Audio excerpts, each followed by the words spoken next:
Hello छात्रों, स्वागत है आपका इस YouTube चैनल पर जिसका नाम है स्टार कोचिंग सेंटर जमुने।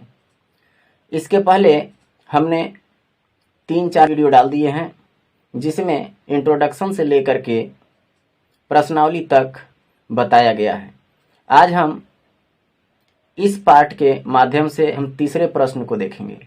तो तीसरा प्रश्न आपका क्या है? यदि साइन ए बराबर 3/4 हो तो कॉस ए और टेन ए का मान परिकलित कीजिए। हमें दिया हुआ क्या है उसको देखते हैं। दिया हुआ है चूंकि साइन ए बराबर 3/4, हमें यही दिया गया है कि साइन ए बराबर कितना है 3/4। और ये जो साइन ए बराबर 3/4 है तो हमें तो अलग से त्रिभुज वगैरह का बात कहा नहीं है कि त्रिभुज सामने दिया हुआ है तो उसको देख कर बनाइए। तब हम क्या करेंगे, यही साइन ए के द्वारा लंब और आधार का सूत्र लिखेंगे और लंब आधार और कर्ण से संबंधित सूत्र लिखेंगे और उसमें से जो दो ठो दिया गया है उसके आधार पर हम तीसरे भुजा को ज्ञात करने का प्रयास करेंगे और ज्ञात करके इसके बाद हम और भी जो प्रश्न इसमें दिए गए हैं उन प्रश्नों को हल करेंगे। तो देखिए यहाँ पे साइन ए बराबर, साइन ए का सूत्र हम आपको बताए थे। क्या बताए थे? लंब बटा कर्ण। तो लंब बटा कर्ण जो होता है तो लंब को हम लोग क्या कहते हैं? परपेंडिकुलर यानी पी, और कर्ण को क्या कहते हैं? हाइपोटेनियस यानी एच। तो हमारे पास पी बटा एच का वैल्यू दिया गया है कितना? 3/4।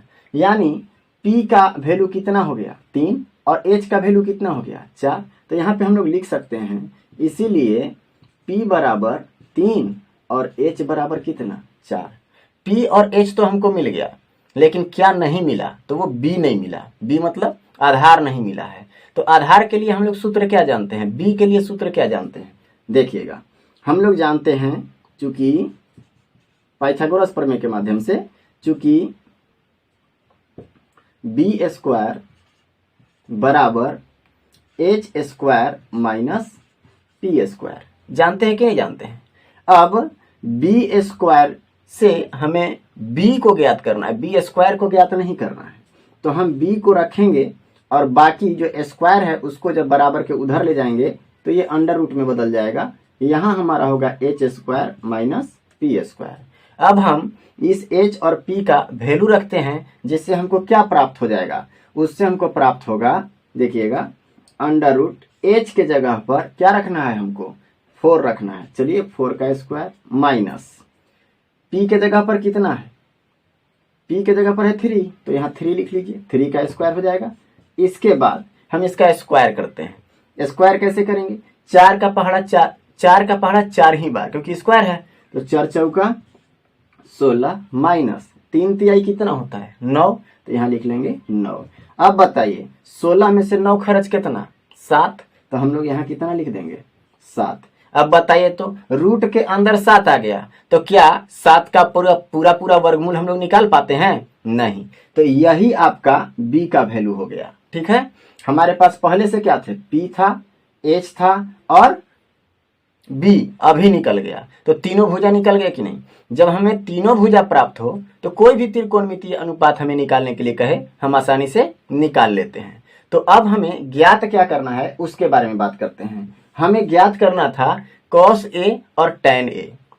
तो चलिए हम लोग लिखते हैं cos A बराबर सूत्र क्या होता है पहले ये बताइए। तो cos A बराबर सूत्र होता है आधार बटा कर्ण।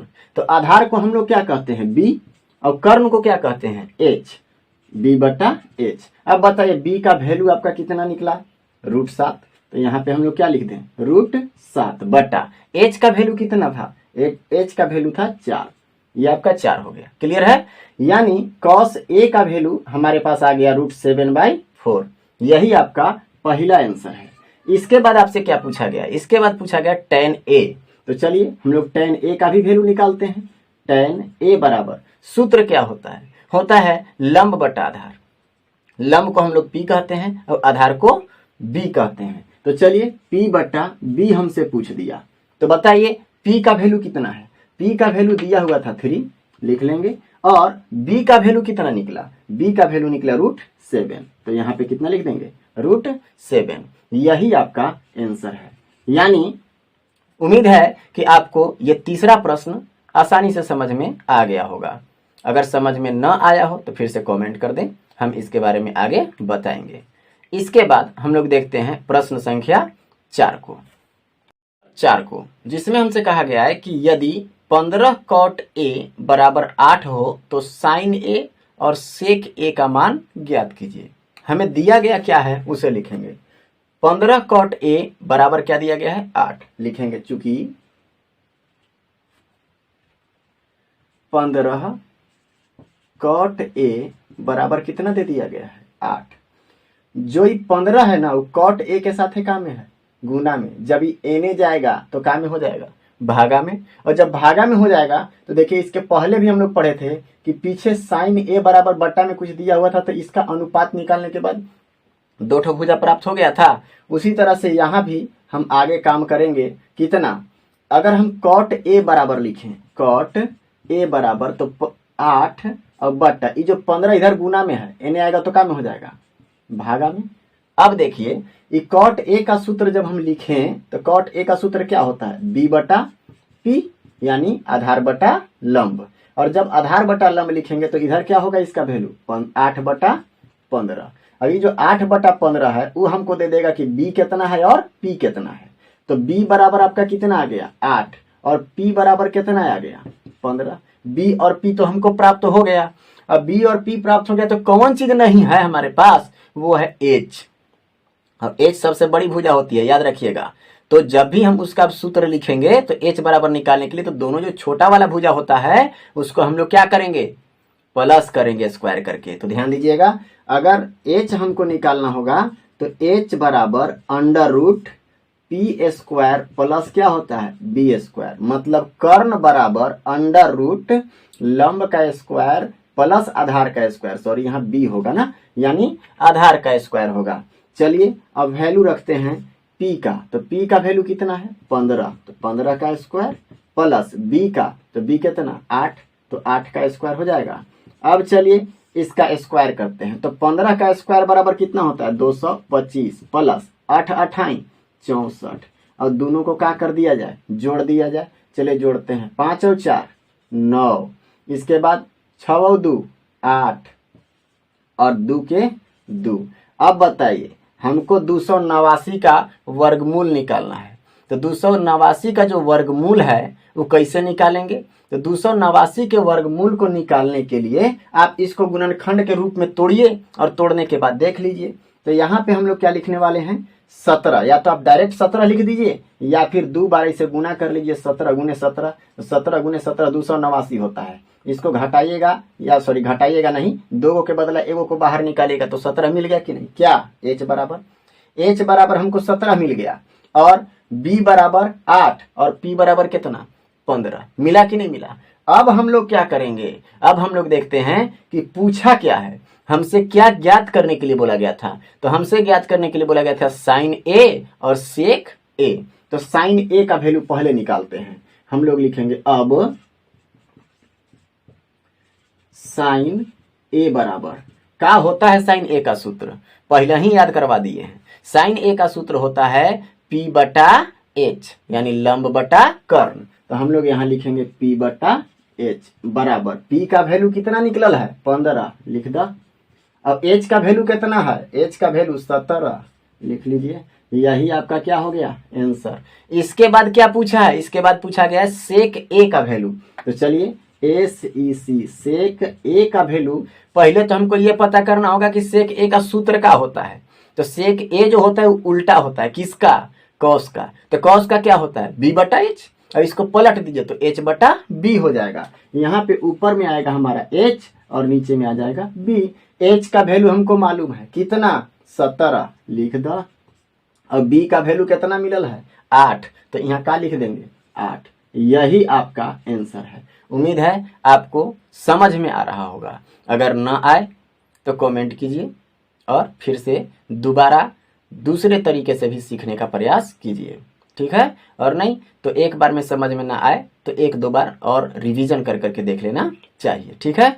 अब हम लोग देखने वाले हैं प्रश्न संख्या 5 को, जिसमें क्या कहा है उसको देखिए, आपके बोर्ड पर प्रश्न आ रहा है। यदि सेक थीटा बराबर 13/12 तो अन्य सभी त्रिकोणमितीय अनुपात परिकलित कीजिए। एक बात बताइए, एगो अनुपात दे दिया, अब आपसे बाकी और अनुपात पूछ रहा है, तो कै गो टोटल त्रिकोणमितीय अनुपात होता है? 6 गो। 6 गो में एगो तो दे दिया, तो बचल कै गो? 5 गो। अब वह 5 गो हमको निकालना है। तो अगर लंब, आधार और कर्ण ये तीनों चीज हमको मिल जाए, मतलब पी, बी और एच तीनों भुजा मिल जाए, तो कोई भी अनुपात निकालने के लिए कहे ना, हम आराम से निकाल लेंगे। का पहले ही तो बताए हैं, देखिएगा कैसे। सबसे पहले बोला क्या है उसको लिखिए। बोला गया है कि सेक थीटा बराबर 13/12। लिखिए, सेक थीटा बराबर 13/12। कोई दिक्कत है का? ये तो देवल है, निकालना का है एकरे आधार पर जवन एगो भुजवा छुपल है, नहीं अभी तक हमको दिखाई दे रहा है, उसको निकाल लेना है। तो चलिए, सेक थीटा बराबर सूत्र का होता है, पहले ये पता कीजिए। सेक के कर उल्टा होता है कॉस का ना, तो कॉस का सूत्र का होता है b/h, और जब एक पलट दीजिएगा तो हो जाएगा सेक का, यानी h/b हो जाएगा। तो चलिए यहाँ पे हम लोग लिख लेते हैं h/b, जो इसका सूत्र है। इसके बाद इसका वैल्यू कितना है? 13/12। अब सामने सामने दिख रहा है का कि h बराबर 13 और b बराबर 12 है ना। तो चलिए, अब हम लोग के सामने क्या मिल गया? h बराबर मिल गया कितना? 13, और b बराबर कितना? 12। दोनों मिल गया का? और जैसे ही दोनों मिला तो एगो चीज जो हमरा नहीं पता है, मतलब एगो भुजा जो नहीं पता है, उसका सूत्र लगा देंगे, फट से मिल जाएगा का। तो देखिए, इसमें हमको क्या नहीं मिला? p नहीं मिला, तो लिखेंगे चूंकि p बराबर सूत्र क्या होता है? Under root. ये दोनों में बड़का कौन है? h, तो h का स्क्वायर, माइनस छोटका कौन है? b, तो b का स्क्वायर। कोई दिक्कत है का? आगे चलिए, रूट। यहाँ पे हम लोग देखते हैं h का स्क्वायर लिखना है, तो h का वैल्यू कितना है? 13, तो 13 का स्क्वायर, माइनस b के जगह पर कितना है? 12, तो 12 के स्क्वायर। आता है का 13 का स्क्वायर निकालने? 13 गुने 13 169। हमर याद कैल है, आप लोग भी याद कर लीजिए, जल्दी से बनेगा, और ना तो इन्हें जाके गुना करत रही, ज्यादा देर लगेगा। चलिए, 13 गुने 13 169, और माइनस 12 बढ़ाइयाम 144 लिखा है का 144। अब क्या करेंगे? घटा देंगे ना, तो 9 में से 4 खर्च 5, 6 में से 2 खर्च 4, और 1 में से 1, कहानी खत्म। हो जाएगा कि नहीं हो जाएगा? अब फिर से समझिए, कहीं गलती तो नहीं हो गया? इतना बड़का कहाँ से आ गया? पूरा पूरा नहीं आ रहा है। एक बात बताइए, हाँ, गलती तो हो गया। कैसे? देखिए, 9 में से 4 खर्च 5, 6 में से 4 खर्च कितना? 4 होता है का? 6 में से 4 खर्च 2 ना, तो यहाँ कितना लिखेंगे? 2 लिखेंगे। अब 1 में से 1 खर्च हो गया, खत्म। मतलब बनल कितना? 25। और ये जो 25 है उसका वर्गमूल कितना हो जाता है? 5। जैसे ही 5 मिल गया, p मिल गया, h और b पहले से पता था, तो अब बाकी जितना त्रिकोणमितीय अनुपात है ओकरा हम आसानी से निकाल सकते हैं कि ना? एकदम निकाल सकते हैं। तो देखिए, सबसे पहला त्रिकोणमितीय अनुपात क्या होगा? तो सबसे पहला त्रिकोणमितीय अनुपात होता है साइन थीटा। थीटा के जगह पर a रहे, b रहे, c रहे, उससे हमको कोई लेना देना नहीं है, कौन होना चाहिए। तो चलिए, हम लोग सभी त्रिकोणमितीय अनुपात को अब लिखने का प्रयास करते हैं। तो सबसे पहले हम लोग लिखेंगे क्या? Sine theta. तो साइन थीटा पहला अनुपात लिखेंगे हम लोग। साइन थीटा का सूत्र क्या होता है? p/h, लंब बटा कर्ण, तो p/h। अब बताइए ना, p का वैल्यू कितना है? देखा यहाँ कने है, p का वैल्यू कितना निकाले हैं? 5, और h का वैल्यू कितना निकाले हैं? h कने है 13, यहाँ लिख दीजिए 13। ये हो गया साइन थीटा का। एक बाद के कर कॉस थीटा। कॉस थीटा तो नहीं ना देवल था, सेक थीटा देवल था, तो कॉस थीटा लिख लीजिए। कॉस थीटा बराबर, एक बात बताएं, नहीं चाहिएगा ना, तब वो आप यहाँ देखिए, यहाँ सेक थीटा 13/12 था, पलट दीजिएगा ना, तो कॉस थीटा बराबर मान निकल जाएगा, और नहीं तो सूत्र में बैठा के लिख ला, क्या दिक्कत बा? देखिए, कॉस थीटा बराबर होता का है? सबसे पहले b/h, तो यहाँ पे हम लोग क्या लिखेंगे? b/h। और b का वैल्यू कितना है? देखिए 12। अब h का वैल्यू कितना है? 13। यहाँ देखा ना, ये बतिया ना बता रहे थे कि 13/12 है, अब एक उल्टा ही होइबे करता है, तो पलट देना है, 12/13 हो जाएगा। समझ गए? आगे चलिए, कॉस के बाद कौन आता है? tan थीटा आता है कि नहीं। अब यही tan थीटा का वैल्यू हमको लिखना है, तो tan थीटा का वैल्यू होता क्या है, सूत्र क्या होता है पहले तो बताइए, P बटा बी। तो चलिए लिख देते हैं P बटा बी। तो P का वैल्यू कितना है, देखिए P का वैल्यू अभी तुरंत निकाले हैं 5, और B का वैल्यू कितना 12 देवल था। यह दोनों आंसर हो गया आपका, समझ रहे हैं। आगे बढ़िए, tan के बाद कौन होता है, कॉसेक, COSEC, कॉसेक थीटा बराबर, यहां से देख के हम डायरेक्ट लिख सकते हैं, लेकिन यहां इसका सूत्र लिख लेते हैं ताकि याद रहे। डायरेक्ट बनाने के बाद जो सूत्र बार बार आप यूज कीजिएगा ना तो याद रहेगा, और अगर बार बार यूज नहीं कीजिएगा तो याद नहीं रहेगा, बड़ी जल्दी भूल जाइएगा। तो चलिए देखते हैं कॉसेक थीटा बराबर क्या होता है। तो कॉसेक थीटा जो होता है ना वो साइन थीटा का उल्टा होता है, ये तो जानते हैं। तो साइन थीटा का क्या होता है, P बटा एच, जब उसको पलट देंगे तो H बटा P। तो यहां हम लोग क्या लिखने वाले हैं, H बटा P। तो H का वैल्यू कितना है देखिए ना 13, और P का वैल्यू कितना है P 5। एक बात बताइए, ई जो है केकर उल्टा होना चाहिए था, साइन के। देखिए तो साइन वाला में 5 बटा 13 था, एक पलट दीजिएगा तो 13 बटा 5 न होगा जो आया, समझ रहे हैं। अब चलते हैं हम लोग कॉस के बाद, सॉरी कॉसेक के बाद आता है सेक थीटा। क्या आता है, सेक थीटा बराबर, तो सेक थीटा का तो देवल है ही था, ओकरा लिखे के जरूरी है। चलिए कोई बात नहीं है, अगर लिखिए दिए हैं तो वहां से उतार करके लिख देते हैं सूत्रवा के साथ से। क्या जा रहा है, सेक थीटा बराबर क्या होता है, H बटा बी। तो H बटा बी का वैल्यू तो वहां था, तो H देख के लिखा, H कितना बा 13, और B कितना बा B 12, तो 13 बटा कितना हो गया 12। दिक्कत है। सेक के बाद कौन आता है, कॉट थीटा। तो चलिए कॉट थीटा को भी लिख लीजिए। कॉट थीटा बराबर क्या होता है, tan का जस्ट उल्टा, यानी tan थीटा का उल्टा। तो tan थीटा होता है P बटा बी, जब उसको पलट दीजिएगा तो क्या हो जाएगा B बटा P। तो चलिए यहाँ लिख लीजिए B बटा P, और जैसे ही आप B बटा P लिखे ना तो इधर खोदना शुरू कीजिए। B का वैल्यू कितना 12, और P का वैल्यू कितना 5। यह तो आप लोग के आंसर हो गया। टोटल के टोटल त्रिकोणमितीय अनुपात जो 6 होता है, वो 6 के 6 निकाल दिए। ठीक है, उम्मीद है ये वीडियो आपको जरूर पसंद आ रहा होगा। चलिए कोई बात नहीं भी आ रहा है तो कमेंट वगैरह कीजिए, उसके बाद हम दोबारा आपको बताने का प्रयास करेंगे, और नहीं तो बार बार इसको थोड़ा सा रिवीजन करके देखिए, आराम से आप बना पाइएगा। ठीक है, धन्यवाद। अगले वीडियो को लेकर के आते हैं, तब तक के लिए गुड बाय।